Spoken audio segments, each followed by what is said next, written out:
सब भैया बहनी, दीदी दाई मनला जौहर,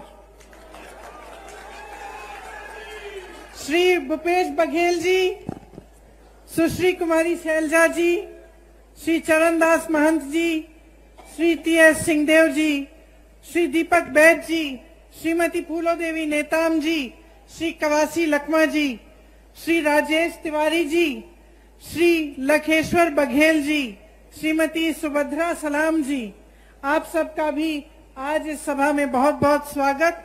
कांग्रेस के सभी नेतागण, सरकार के सभी मंत्रीगण, मेरे कार्यकर्ता बहनों और भाइयों, आप सबका भी इस सभा में बहुत बहुत स्वागत। यहाँ मौजूद सभी सरपंच, पार्षद, जिला पंचायत सदस्य, अध्यक्ष और महापौर, विधायक, मंत्री, सभी का बहुत बहुत स्वागत। आप सबको बहुत बहुत नमस्कार। मां कांकेश्वरी जी की जय, मां शिवानी जी की जय, छत्तीसगढ़ महतारी जी की जय। आज यहाँ खड़े हुए हमें उन महापुरुषों की याद आती है जिन्होंने हमारी आजादी की लड़ाई लड़ी। ये धरती स्वतंत्रता सेनानी इंद्रू केवट जी, सुखदेव पातर हलबा जी और कंगलू कुम्हार जी की है। ठाकुर राम प्रसाद पोटाई जी की धरती है, जिन्होंने संविधान सभा के सदस्य होने के नाते बाबा साहेब के साथ पिछड़ों और वंचितों के अधिकार दिलाए। ये पंचायती राज का सम्मेलन है। महात्मा गांधी जी के से लेकर राजीव गांधी जी तक पंचायती राज का जो सपना था उसको साकार करने का कार्य कांग्रेस ने किया। 33% महिला आरक्षण पंचायतों में भी कांग्रेस पार्टी की सरकार ने किया। देखिए, जैसे बघेल जी ने कहा, एक समय था जब जनप्रतिनिधि की संख्या बहुत कम थी,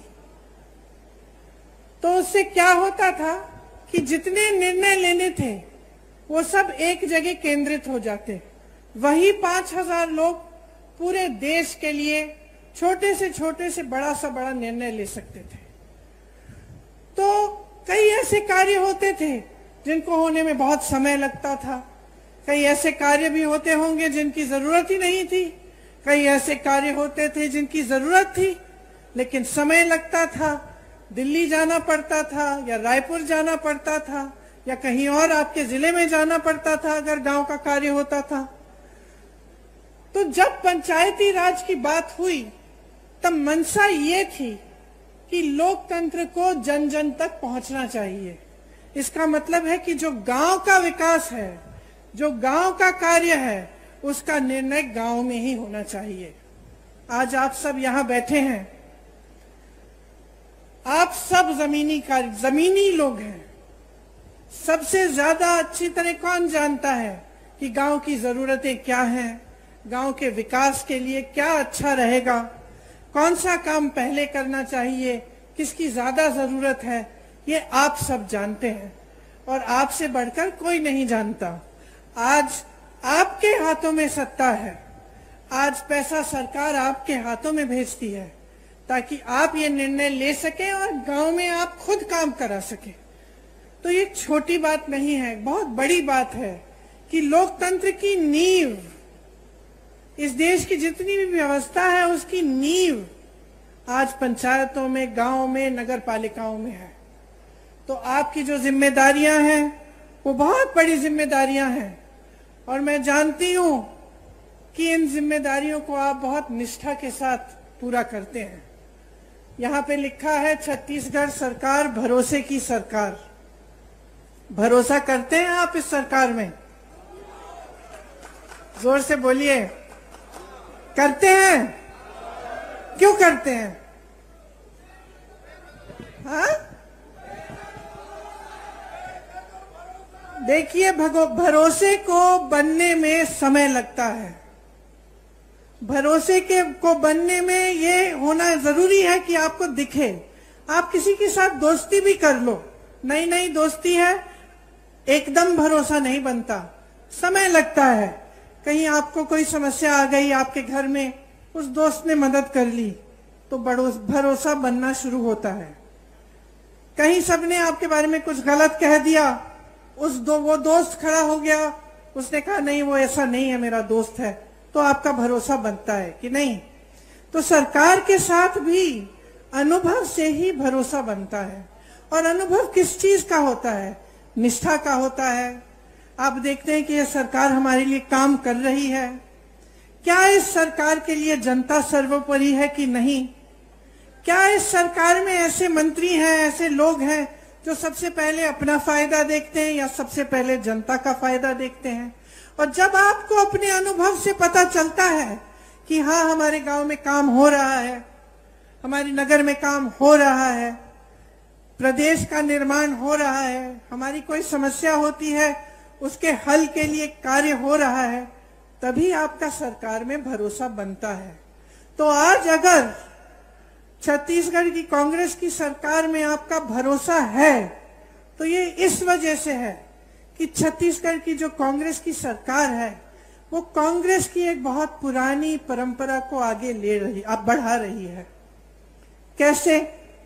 आप तो जानते ही हैं कि मेरे परिवार का आपके साथ एक बहुत पुराना रिश्ता है। पंडित जवाहरलाल नेहरू जी यहाँ स्वतंत्रता संग्राम के दौरान आए, उसके बाद भी वो पूरे प्रदेश के कोने कोने तक उन्होंने दौरा किया, आपके पास आए, आपकी समस्याओं को समझा। इंदिरा जी 1972 में बस्तर में आई थी, शायद आपने भी एक फोटो देखी हुई होगी जिसमें वो नाच रही हैं कुछ आदिवासी बहनों के साथ। तो आपको याद है कि मेरे पिता और मेरी माता जी भी काफी बार बस्तर आए, आपके घरों में गए, गांव में गए, आपकी समस्याओं को समझने की उन्होंने कोशिश की। और सिर्फ मेरे परिवार के सदस्यों ने नहीं, लेकिन कांग्रेस के जितने भी नेता रहे उन्होंने हमेशा ये प्रयास किया कि आपको समझें, आपकी समस्याओं को समझें और गहरी तरह से उनको सुलझाने की कोशिश करें।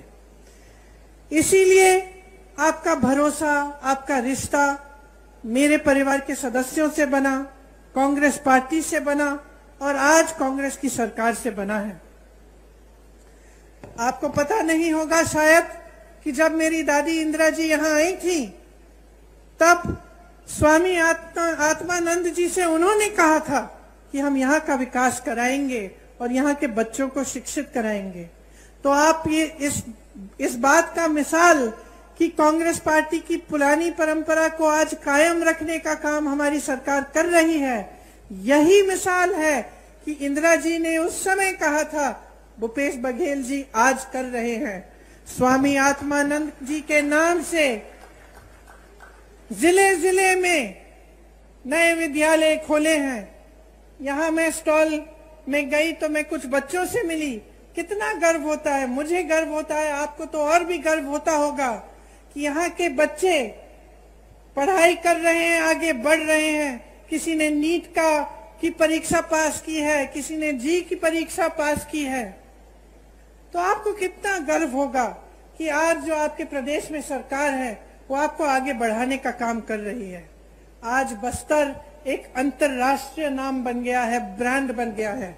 यहाँ एक मॉडल बना है मिलेट प्रोसेसिंग प्लांट का।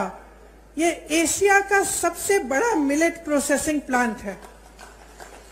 और इसमें विजन देखिए, ये बात देखिए कि ये बहुत आधुनिक चीज है एक तरह से, क्योंकि आजकल ये बात बहुत चल रही है कि जैसे मिलेट के जो पदार्थ हैं वो सेहत के लिए बहुत अच्छे हैं। पूरी दुनिया भर में लोग इसकी डिमांड कर रहे हैं और एशिया में सबसे बड़ा प्लांट कहाँ है? यहाँ बस्तर में है। कोदो, कुटकी, रागी और ज्वार की खेती यहाँ पे किसानों की आय बढ़ा रही है। बस्तर एक पर्यटन स्थल बन गया है जहाँ देश भर से लोग आते हैं आपकी प्रकृति की सुंदरता को देखने के लिए। बहुत लोगों को रोजगार मिला, आपकी संस्कृति, आपकी हुनर, आपकी कला को बढ़ावा मिला है और उसको बदलने की कोई कोशिश नहीं कर रहा है।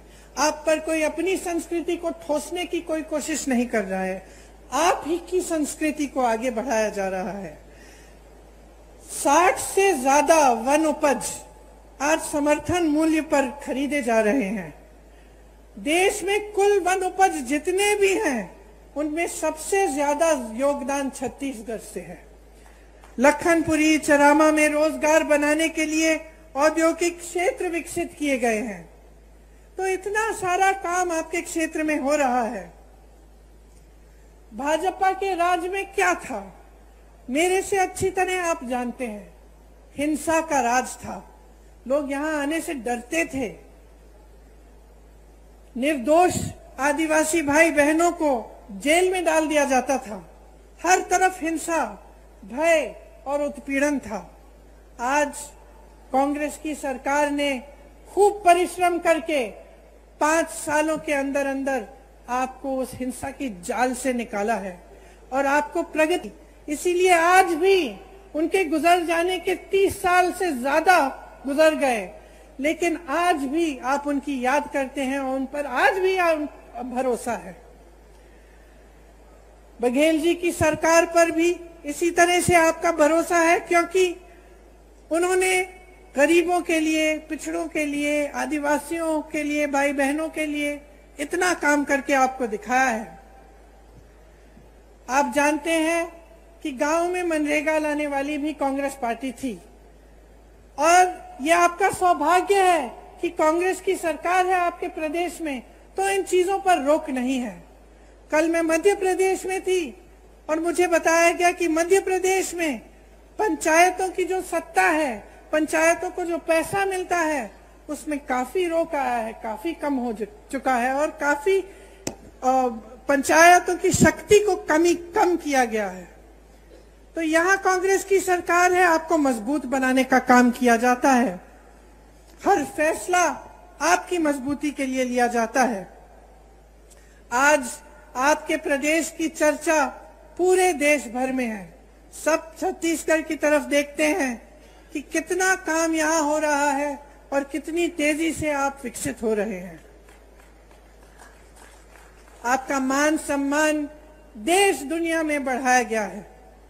सबसे बड़ी खुशी की बात यह है कि यहाँ विकास हर गांव में हो रहा है, किसान मजबूत हो रहा है, यहाँ का किसान खुश है। बाकी प्रदेशों में हम जाते हैं तो दुखी हैं किसान, त्रस्त हैं, परेशान हैं।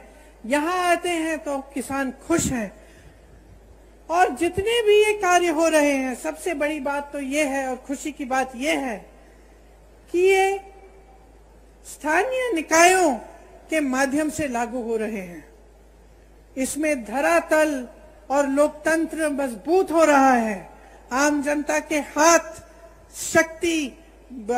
हाथों में शक्ति दी जा रही है और सत्ता आपके हाथों में रहेगी। जबकि पूरे देश भर में जहां जहां भाजपा की सरकारें हैं, वहां ऐसा नहीं है। वहां पंचायतों का वित्तीय अधिकार भी कम हो रहा है। मौजूदा छत्तीस सरकार ने पेशा कानून पास करके पंचायत प्रतिनिधियों को और भी मजबूत बनाया। ये आप सब अच्छी तरह से जानते हैं।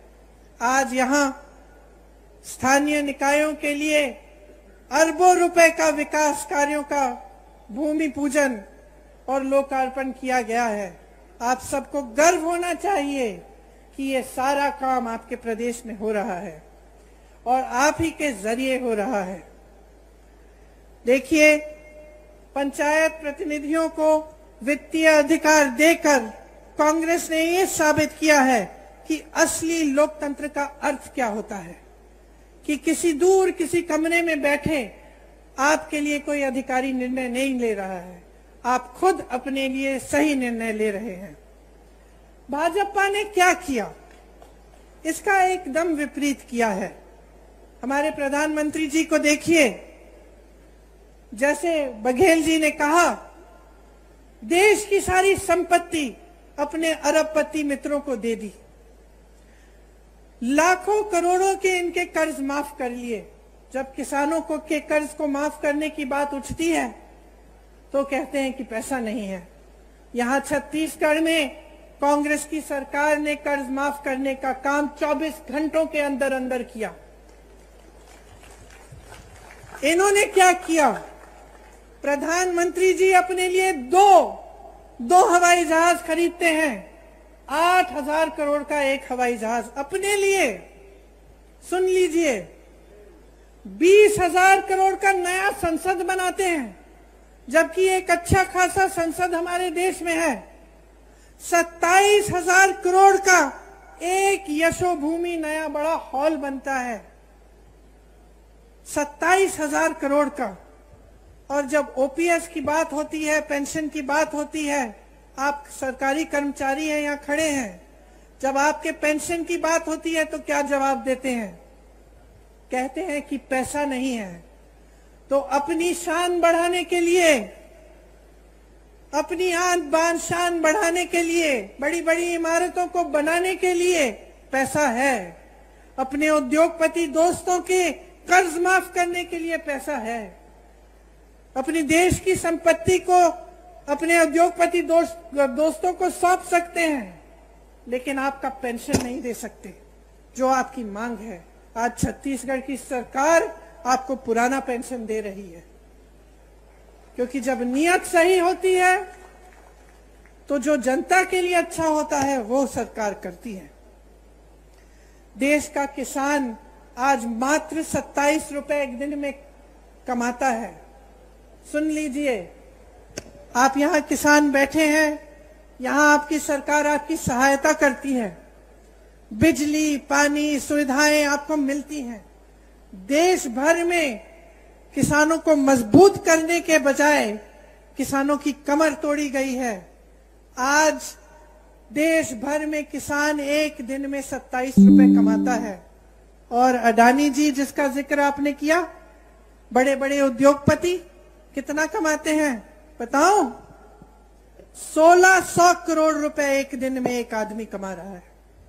1600 करोड़ रुपए एक दिन में वो कमा रहा है। 27 रुपए आप कमा रहे हैं। आपकी संपत्ति उसको दी जाती है, जब आपका नंबर आता है तो कहते हैं पैसा नहीं है। ये सरकार चल रही है इस देश में। आप क्या अपने प्रदेश में भी ऐसी सरकार चाहते हैं? क्या आप अपने प्रदेश में एक ऐसे मुख्यमंत्री को लाएंगे जो सबसे पहले अपने लिए सारी संपत्ति बटोरने का काम करेगा और आपके हाथों में कुछ नहीं देगा? भाजपा की सरकारें जो हैं अमीरों के लिए चलती हैं, इसमें गरीब के लिए, मिडिल क्लास के लिए कोई सोच नहीं है। चाहे पेंशन की बात करें, चाहे आप जाति जनगणना की बात करें, मौन हो जाते हैं, कुछ कहते नहीं हैं। आपका ध्यान इधर उधर भटकाने की कोशिश करते हैं। कभी धर्म की बात करेंगे, कभी कोई और बात उठाएंगे जिससे आपके जज्बात जुड़े हैं। लेकिन जब सही बात आती है, जिससे आपके अधिकार बनेंगे, जिससे आप मजबूत बनेंगे, तो मौन हो जाते हैं। इनसे पूछिए क्यों नहीं कर रहे हैं जाति जनगणना। आज मैं यहां खड़े हुए घोषणा करना चाहती हूं, बघेल जी से मैंने बात की है, अगर हमारी सरकार दोबारा छत्तीसगढ़ में आएगी तो बिहार की तरह यहां भी जाति जनगणना कराई रहेगा।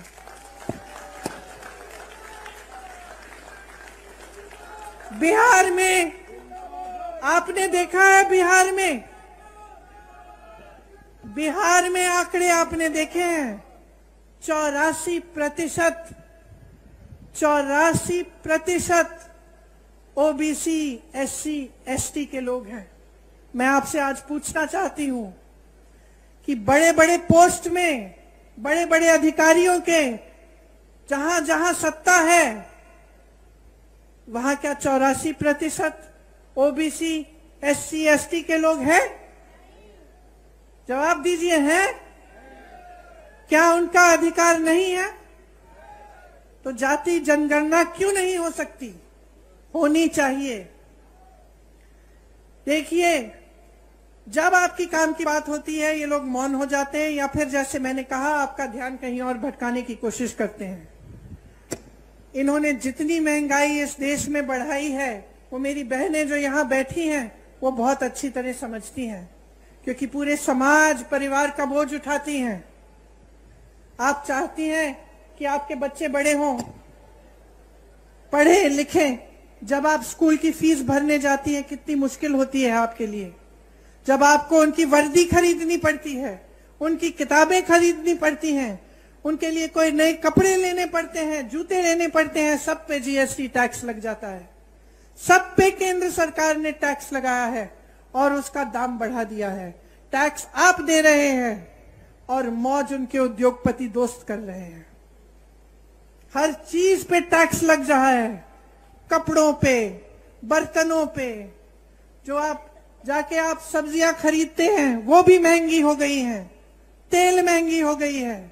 गैस के सिलेंडर को देखिए, इनका कहना है कि हम राशन आपको मुफ्त दे रहे हैं, लेकिन मैं इनकी राज बताती हूं आपको। आज कांग्रेस की सरकार में आपको 60 रुपए का राशन मिलता था कि नहीं मिलता था? आपको याद है? आपको 60 रुपए देने पड़ते थे, आपको राशन मिलता था। उस समय किसी को याद है कि सिलेंडर का क्या दाम था? 425 रुपए था। 425 रुपए का सिलेंडर था, 60 रुपए का आपको राशन मिलता था। तो 485 रुपए में आपको राशन भी मिल जाता था, आपको सिलेंडर भी मिल जाता था। ये सही है कि नहीं बहने? सही है। अब इन्होंने कह दिया कि हम राशन मुफ्त दे रहे हैं, बहुत अच्छा। सिलेंडर कितने का दे रहे हैं? 1125 रुपए से 1200 रुपए में। समझ रहे हैं आप कि आपके साथ कितना बड़ा धोखा हो रहा है? आपको कहा जा रहा है कि आपको राशन मुफ्त मिल रहा है, लेकिन जितना राशन का दाम पहली सरकार को आप जितना राशन के लिए देते थे उससे कहीं ज्यादा सिलेंडर का है। तो जहां आपको 485 रुपए में दोनों चीजें मिल जाती थी, आज 1125 रुपए में एक सिलेंडर मिल रहा है। कौन खरीदेगा? अरे इनके उद्योगपति दोस्त आपके घर आके आपके लिए सिलेंडर खरीदेंगे? जहां जहां रोजगार का मौका था इन्होंने खत्म कर दिया।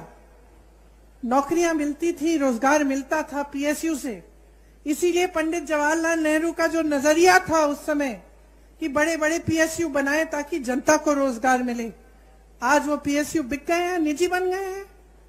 उसमें ना आरक्षण मिलेगा और ना रोजगार मिलेगा। आपको खेती किसानी से रोजगार मिलते थे और पूरे देश भर में किसान को इतना कमजोर बना दिया है कि वो बेचारा कमा नहीं पा रहा है। डीजल में जीएसटी, पेट्रोल में जीएसटी, खाद महंगी, सब चीज महंगा, गुजारा नहीं हो रहा किसानों का। और तीसरी जगह जहां से रोजगार बनते थे, छोटे छोटे उद्योग, जैसे आप दुकान, छोटी राशन की दुकानें, छोटे उद्योग जो हर जगह, हर जिले में, हर छोटे छोटे शहर में होते थे, नोटबंदी को लेकर, जीएसटी को लेकर वो भी बंद हो रहे हैं सारे।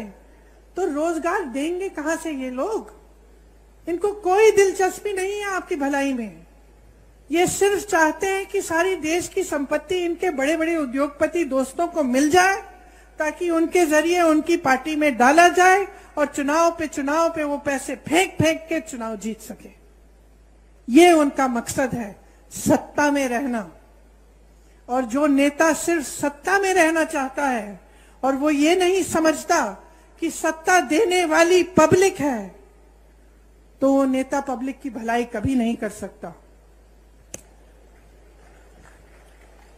आज बघेल जी ने कहा कि यहां पे प्रधानमंत्री जी आकर कहते हैं कि अगर देश भर में धान खरीदी का सबसे ज्यादा यहां पे दाम मिलता है तो उनकी बदौलत है।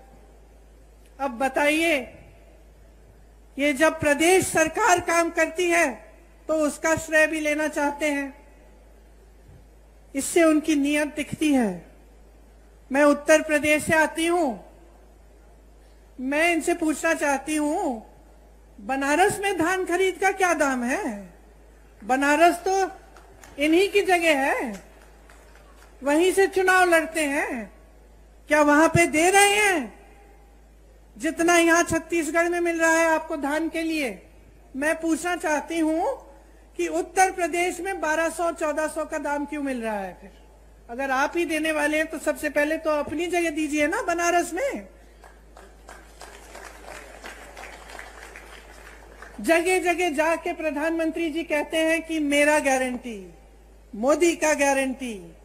और दुनिया क्या कहे, क्या कहे दुनिया इस मोदी जी के गारंटी का, कि जब आपने 15 लाख का गारंटी दिया था, हमारे खाते तो आज तक खाली हैं। ये आपका गारंटी क्या है? आपने कहा था कि आप करोड़ों रोजगार देंगे, क्या हुआ?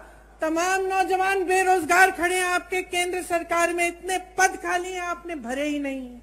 कहां गई आपकी गारंटी? कौन सी खोखली गारंटी है? आपने कहा था बेरोजगारी को मिटाएंगे, आज 45 साल में सबसे ज्यादा बेरोजगारी हमारे देश में आपकी बदौलत है। जब आपसे सवाल पूछे जाते हैं तब आप कोई नई गारंटी निकाल देते हैं।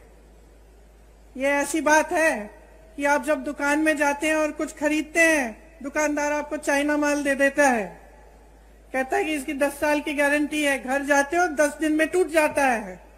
यही है खोखली गारंटी मोदी जी की, कोई गारंटी नहीं है। ये जो भरोसा लिखा है ना, ये भरोसा टूट गया है इनमें।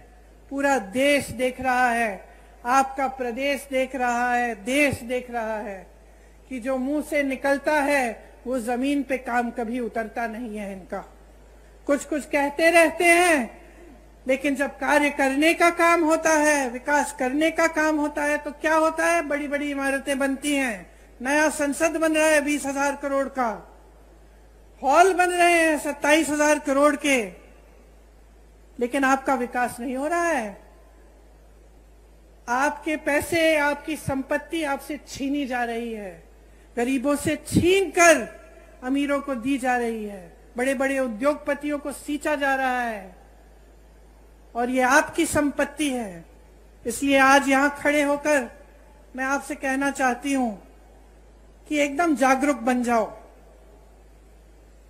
यहां जो प्रदेश में सरकार चली है उसने आपके लिए काम किया है, और सबसे बड़ा काम जो किया है कांग्रेस की सरकार ने, वो आपकी संपत्ति दोबारा आपके हाथों में डालने का काम किया है, आपसे छीना नहीं है। जो आपका अधिकार था वो आपको वापस दिया है, जो आपकी संपत्ति है वो आपके हाथों में डाली है। 5 सालों में लगभग 2 लाख करोड़ रुपए जनता के हाथों में गए हैं छत्तीसगढ़ में। यहाँ के 40 लाख लोग गरीबी रेखा से बाहर आए हैं 5 सालों में। गढ़बो नवा छत्तीसगढ़ के नारे के साथ किसानों, गरीबों, आदिवासियों और छत्तीसगढ़ महतारी को मजबूत करने के लिए योजनाएं बनी हैं। गोठान समितियों से लाखों को रोजगार मिला है। यहाँ आप भी जब खत्म करेंगे जाके देखिए, गर्व होता है इस काम को देखकर। जहां जितने भी उत्तर भारत में इतनी बड़ी समस्या बन गई है आवारा पशुओं की, उत्तर प्रदेश की हूं, मैंने आपसे कहा, वहां आप देखिए, जहां देखेंगे वहां आवारा पशु खेती खा रही है। महिलाएं परेशान हैं, रात भर उनके पतियों को खेती में बैठना पड़ता है, निगरानी करनी पड़ती है, और दिन भर वो जाती हैं कि किसी न किसी तरह से खेती बच जाए। लेकिन सरकार ने इस समस्या को हल करने के लिए कुछ नहीं किया। यहाँ छत्तीसगढ़ में मैं गर्व से कहना चाहती हूँ कि जो गोठान योजना है उससे ये समस्या हल भी हुई है, और इससे आपकी प्रगति भी हुई है, और आपको रोजगार मिले हैं, आपकी कमाई हुई है। वहां खड़ी हुई मेरी बहनें खुशी से खिलखिला रही हैं। मैंने जब उनसे पूछा खुश हो, मुस्कुरा के कहीं खुश है। कितना कमाया है? हमारे समूह ने 1 लाख कमाया है। गर्व से कह रही हैं। अब इनको कौन दबाएगा? आगे बढ़ना शुरू हो गया है, विकसित होना शुरू हो गया है। तो यही चाहते हैं आप प्रदेश की सरकार से।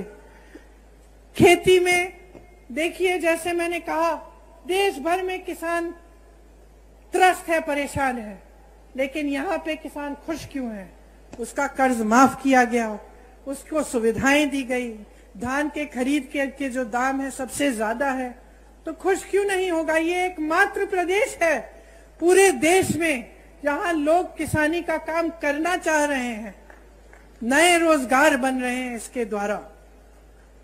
जैसे मैंने पहले कहा, आपकी जो उपज है, गन्ना, मक्का, कोदो, कुटकी, रागी, तिलहन, इन सब की किसानी के लिए आपको अतिरिक्त लाभ मिलता है।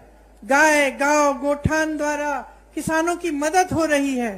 प्रदेश में जितना संसाधन है, जितना धन है, सारा किसान, महिलाओं, आदिवासियों और दलितों के हाथों में दिया जा रहा है, आपके हाथों में वापस दिया।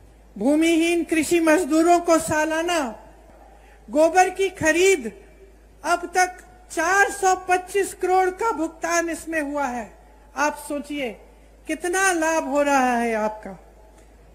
इसीलिए जब आप भाजपा के प्रदेशों को देखते हैं, ध्यान से इनका आकलन करिए, ध्यान से देखिए, क्या ये सब स्कीम, ये सब सरकार की जो बातें हैं, जो काम कर रहे हैं, वो क्या उधर भी हो रहा है? और आपको पता, सच्चाई पता चल जाएगी। चाहे आप मेरी बातों पे ना जाएं, हमारे नेताओं की बातों पे ना जाएं, क्योंकि हम कांग्रेस पार्टी के हैं, हम कांग्रेस के पक्ष में बोलेंगे। लेकिन आप अगर आंख खोल के, अगर जागरूक बनेंगे और अगर दूसरे प्रदेशों की ओर देखेंगे, तो आपको कांग्रेस के प्रदेशों में और उन प्रदेशों में बहुत फर्क दिखेगा। आज राजस्थान, कर्नाटका, हिमाचल प्रदेश और छत्तीसगढ़ में ओपीएस लागू है। आज जो वादे उन प्रदेशों में किए गए वो पूरे कर दिए जा रहे हैं। महिलाओं को हर महीने कुछ मिल रहा है, कर्नाटका में, हिमाचल में शुरू होने जा रहा है। राजस्थान में जैसे यहाँ पर आपको चिकित्सा के लिए जब आप बीमार पड़ते हैं तो आपको 25 लाख तक मुफ्त इलाज मिलता है। तो ये सिर्फ छत्तीसगढ़ की बात नहीं है, ये कांग्रेस में जहां जहां सरकार है उन प्रदेशों की बात है और ये सच्चाई है। तो इसमें कोई अगर आपको शक हो, आप खुद पूछ लीजिए, किसी राजस्थानी से पूछ लीजिए कि क्या हो रहा है उस प्रदेश में। और आपको तो छत्तीसगढ़ का अनुभव है ही, आप तो जानते ही हैं कि यहाँ कितनी प्रगति हुई है और आपके लिए कितनी चीजें की हैं। किसानों की यहाँ हजारों करोड़ रुपए की सब्सिडी है। तेंदुपत्ता बंडल का दाम 4,000 रुपए तक बढ़ाया गया है। बीपीएल परिवारों का 5 लाख तक निःशुल्क इलाज हो रहा है और जो जेनेरिक दवाइयां हैं उसमें 50 से 75% तक छूट भी मिल रही है। महिलाओं के लिए मेरी बहनें कितनी योजनाएं हैं, मैं गिनवा सकती हूँ आपको।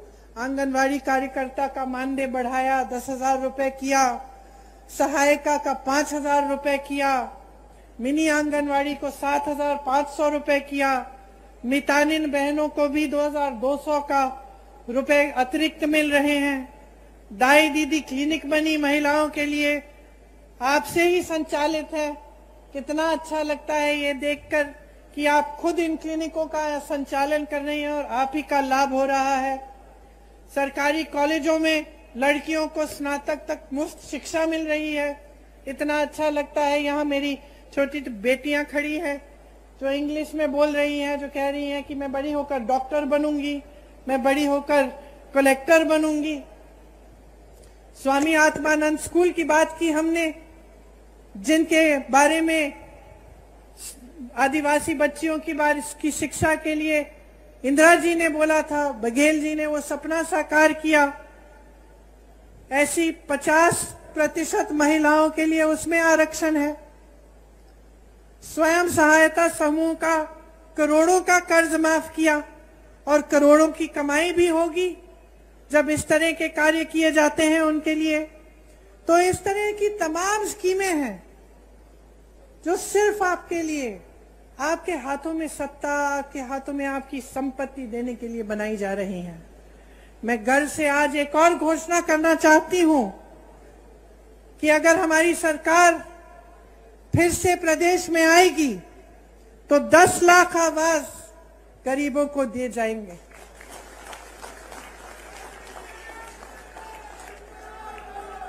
छत्तीसगढ़ का जो मॉडल है वो एक ऐसा विकास का मॉडल है जिसमें ग्रामीण अर्थव्यवस्था को मजबूत किया जा रहा है, ग्रामीणों के जेब में पैसा डाला जा रहा है, ग्रामीण रोजगार बढ़ाया जा रहा है। यहां से पलायन की जरूरत ही नहीं पड़ेगी। उल्टा पलायन यहां होगा, क्योंकि इतना रोजगार, इतनी प्रगति यहां प्रदेश में हो रही है कि सबसे पहले तो कोई छोड़ के जाना नहीं पड़ेगा किसी को रोजगार ढूंढने के लिए, और दूसरा लोगों को लगेगा कि चलो हम छत्तीसगढ़ जाएं, वहां पे व्यापार करेंगे तो हम वहां विकसित हो सकेंगे। तो ये एक बहुत बड़ी बात जिसके जरिए छत्तीसगढ़ आर्थिक, सामाजिक और सांस्कृतिक तौर पर भी विकसित होगा। आप तो जानते ही हैं कि यहाँ राम सीता वन गमन पथ बनाया है। भगवान राम जी ने अपने 14 वर्ष वनवास के यहीं बिताए। जहां जहां भगवान राम जी और मां सीता जी के चरण पड़े, उनमें से 75 स्थलों की पहचान करके उनको पर्यटन तीर्थों के रूप में विकसित किया जा रहा है। तो ये सारी बातें मैंने आपको बताई हैं, लेकिन मैं जानती हूं कि इनका अनुभव आपको है। आप खुद देख रहे हैं कि आपके प्रदेश में खुशहाली आ रही है। तो मैं सिर्फ ये कहना चाहूंगी आपको कि चुनाव आ रहा है, शायद कल घोषित हो जाएगा, कुछ दिनों में पोलिंग का दिन आएगा। आप सब, खासतौर से मेरी बहनें, आप अपना वोट डालने जाएंगी। आज मुझे बहुत खुशी की बात है कि जितने भी राजनीतिक दल हैं वो समझ गए हैं कि जो मेरी बहनें हैं, असली शक्ति इनके हाथों में है। आज सब आपके वोटों के पीछे दौड़ रहे हैं, तो इसका मतलब है कि आपकी जिम्मेदारी दुगनी हो गई है। किसके प्रति है ये जिम्मेदारी? आपके देश के प्रति, आपके प्रदेश के प्रति तो है ही, लेकिन सबसे बड़ी जिम्मेदारी आपके बच्चों के प्रति है। आप अपने बच्चों का भविष्य मजबूत बनाना चाहती हैं कि नहीं? तो इसके लिए आप सबको, बहनों और भाइयों, बहुत जागरूक रहना पड़ेगा। आप सबको सवाल उठाने पड़ेंगे कि आपके लिए क्या और कौन क्या करता है। और जब आपको दिख रहा है कि छत्तीसगढ़ विकसित हो रहा है, जब आपको भरोसा है छत्तीसगढ़ की कांग्रेस की सरकार में, तो 5 साल और इस सरकार को मौका दो, ताकि आपका प्रदेश और भी मजबूत बने, और भी आगे बढ़े, और पूरा देश आपकी तरफ देखे कि ये मिसाल है। प्रदेश ऐसे चलना चाहिए, ऐसे विकसित होना चाहिए, और जो सरकार काम करती है, इसी तरह से सरकार को काम करना चाहिए। इसलिए आज यहां खड़े हुए मैं आपसे कहती हूं कि आप अपने अनुभव पे उतरो, आप जागरूक बनो, आपका अपना कर्तव्य पूरा करो, अपने ही प्रति, अपने ही बच्चों, परिवारों के प्रति, अपने भविष्य के प्रति, अपने प्रदेश और देश के प्रति। और जब आप जागरूक बनेंगे तो ये स्पष्ट है कि आप कांग्रेस को ही वोट देंगे। क्यों? आप अंदर जानते हैं कि कांग्रेस के ने आपके लिए दिन रात एक करके काम करके दिखाया है। आप सबने बहुत ध्यान से मेरी बातों को सुना। आज गर्मी भी है काफी। मेरी बहनों को मैंने पैदल चलते हुए देखा जब यहाँ आ रही थी, तो मैं दिल से आपको धन्यवाद देना चाहती हूँ कि आप यहाँ आए और आपने मेरी बातें इतनी ध्यान से सुनी। एक बार मेरे साथ कहिए, छत्तीसगढ़ महतारी की, छत्तीसगढ़ महतारी की, छत्तीसगढ़ महतारी की जय हिंद। धन्यवाद। प्रियंका गांधी जिंदाबाद। प्रियंका